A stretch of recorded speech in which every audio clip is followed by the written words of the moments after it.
Hello विद्यार्थियों, नमस्कार। त्रैमासिक परीक्षा 2022-23 कक्षा 9वीं, विषय हिंदी। जो आपका पेपर है साथियों, 11 तारीख को हिंदी का पेपर होगा।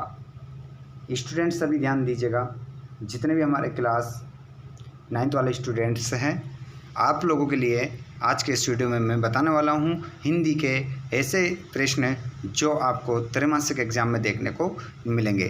तो सभी स्टूडेंट्स जितने भी जुड़ चुके हैं क्लास में, एक बार अपने सभी दोस्तों को शेयर कर दीजिए और आगे भी इसी प्रकार अपडेट पाना चाहते हो चैनल को सब्सक्राइब करके घंटी के बटन कॉल पर कर लीजिएगा। चलिए हम देखते हैं त्रैमासिक परीक्षा 2022-23 में आने वाले प्रश्न उत्तर।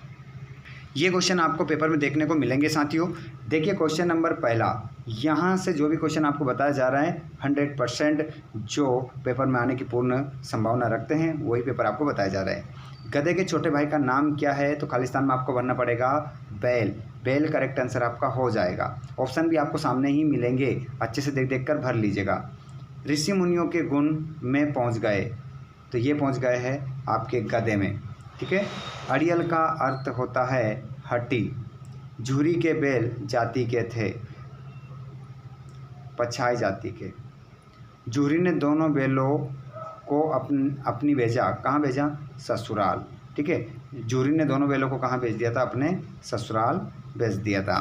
चलिए अब इस पाठ के हम सत्य देख लेते हैं। यहाँ से क्वेश्चन आएंगे दोस्तों, गलत मत करना, सारे क्वेश्चन आपके सही निकलना चाहिए। क्वेश्चन नंबर पहला देखेंगे सत्य में, झूरी के बैल मुराई जाति के थे। तो दोस्तों ये आपका क्या हो जाएगा?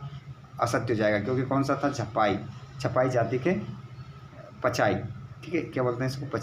पछाई जाति के थे, ध्यान रखिएगा। ईश्वर ने बैलों को वाणी नहीं दी, बिल्कुल सही बात है। और बहरों की लड़की बैलों को घास खिलाती थी, असत्य। क्या खिलाती थी? आंसर बताइए कमेंट करके। बहरों की लड़की बैलों को घास खिलाती थी, तो ये तो आपका सत्य हो गया, लेकिन क्या खिलाती थी आप बताइएगा मुझे। वो बालिका खिलाती थी।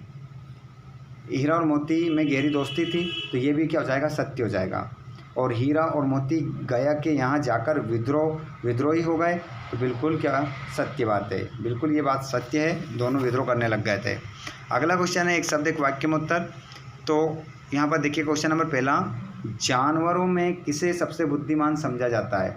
तो ये समझा जाता है साथियों, जानवरों में सबसे ज़्यादा बुद्धिमान गधे को। आंसर क्या होगा? गधे को। झूरी के दोनों बैलों के नाम क्या थे? मोस्ट इम्पोर्टेंट क्वेश्चन है, इसलिए आपको बताए जा रहे हैं। तो इसका नाम है दोस्तों हीरा और मोती, ठीक है। गराव किसे कहते हैं? तो गराव किसे कहते हैं मैं बता देता हूँ आपको। ये फंदेदार रस्सी जो पशु के गले में पहनाई जाती है उसे क्या कहते हैं? गराव कहते हैं।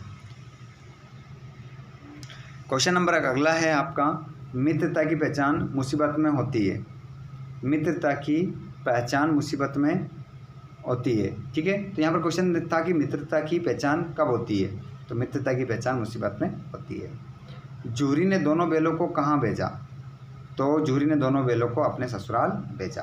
तो ये इस पार्ट के क्वेश्चन आंसर हो गए। आगे भी देखते हैं हम, और देखिएगा क्वेश्चन आंसर जो एग्जाम की दृष्टि से बहुत ही महत्वपूर्ण है, आने की पूर्ण संभावना रखते हैं। तो सोचा क्यों ना सभी दोस्तों को एक बार बता दिया जाए। सभी 9th वाले स्टूडेंट जो हैं, आप सभी को इस वीडियो की लिंक जरूर शेयर करिएगा। अपने 9वीं वाले, अपने सभी 10वीं वाले, 11वीं वाले, 12वीं वाले सभी स्टूडेंट्स को शेयर कीजिएगा, क्योंकि त्रैमासिक एग्जाम के मोस्ट इम्पोर्टेंट का वीडियो हमारे द्वारा डालना स्टार्ट कर दिया है, ताकि सभी स्टूडेंट्स को मिल सके। तिब्बत में कानून नहीं था हथियार का, ठीक है। क्या आ जाएगा? खालिस्तान में हथियार आ जाएगा। तिब्बत में जागीरी का अधिकार के पास था, तो ये था दोस्तों मठों के पास।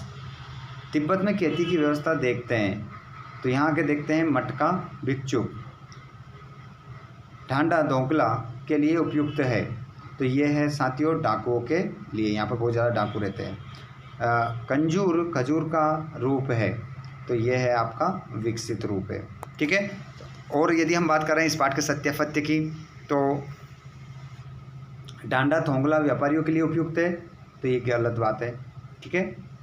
और तिब्बत में बंदूक का लाठी के रूप में उपयोग होता है, बिल्कुल सही। लेखक का आसन विश्राम गृह में लगा था, गलत, नहीं लगा था। व्यक्ति का व्यवहार वेशभूषा के आधार पर निश्चित होता है, तो यहाँ पर जो गलत बात है, वेशभूषा से नहीं होता है, विचार से होता है। तिब्बत में अतिथि का उचित सम्मान होता था, बिल्कुल सही। ठीक है, आगे हम बात करेंगे एक शब्द एक वाक्य में उत्तर। सुमति कौन था? सुमति लेखक का सही यात्री तथा एक बुद्ध भिक्षुक था। अपनी यात्रा के दौरान लेखक चाय पीने कहाँ ठहरा? तो अपनी यात्रा के दौरान लेखक चाय पीने के लिए परित्यक्त किले में ठहरा। इस पार्ट के 2-3 क्वेश्चन और हैं। आगे भी आपको अपडेट मिलती रहेगी, चैनल को जरूर सब्सक्राइब कीजिएगा। हिंदी, इंग्लिश, गणित, संस्कृत, विज्ञान, सामाजिक विज्ञान के सब वीडियो आपको मिलते रहेंगे। तब भी तिब्बतियों का देवता स्थल कहा गया है? तिब्बतियों का देवता स्थल ठांडे के सर्वोच्च शिखर पर था। कहाँ पर था? ठीक है, तिब्बतियों का जो स्थल था देवताओं का वो सर्वोच्च शिखर पर था। एक स्थान था ठांडे। ठांडे की ऊंचाई कितनी थी? तो ये थी साथियों 16,000 फीट। परित्यक्त चीनी किलों की क्या विशेषता है? तो परित्यक्त चीनी किले भव्य तथा विशाल थे, परंतु लेखक ने उन्हें जीर्ण शीर्ण स्थिति में देखा, जिन पर किसानों ने अपने डेरे डाल रखे थे। ठीक है, तो ये आज के इस वीडियो के हमारे मोस्ट इंपॉर्टेंट क्वेश्चन थे, जो त्रैमासिक परीक्षा के लिए बहुत ही महत्वपूर्ण आपके लिए सिद्ध होंगे और अच्छे मार्क्स आपको दिलाएंगे। मिलते हैं हम अगले वीडियो में अगले वीडियो के साथ। धन्यवाद।